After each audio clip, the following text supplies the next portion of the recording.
All right, back here on News 19, we were just hours away from tip-off out in L.A. It's a Sweet 16 matchup on the docket as Clemson faces Arizona in a battle of the Big Cats. You can see it live right here starting shortly after 7 o'clock right here on WLTX. Clemson getting some work in at Crypto.com Arena out in L.A.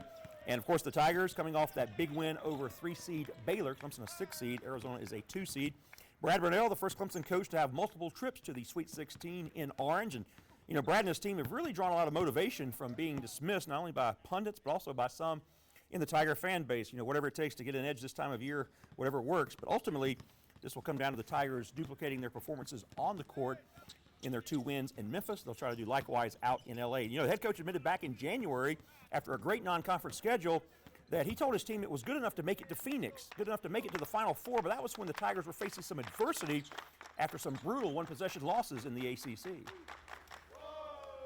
We won a bunch of games, and we had like no adversity, and we were 10-1 and playing great, and then came back from Christmas and got smacked in the mouth by some teams in our league, and had a hard time stringing some games together. We lost a bunch of close games, one-point games, and at one point I told our team, I think we were 4-6 in the ACC, and I said, guys, you know, we need to understand something.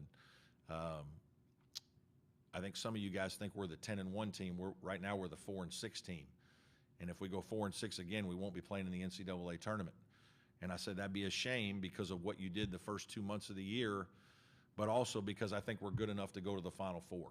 And that's not something that I throw around easily. And I asked my older players, have you ever heard me say that to you? And they said no.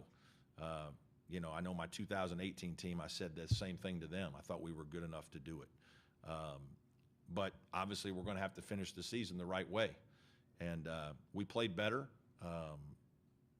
still a little inconsistent at times, but I do think there's a belief that our guys have that we're pretty good, and when we're clicking, we can play with anybody in the country. We've proven that.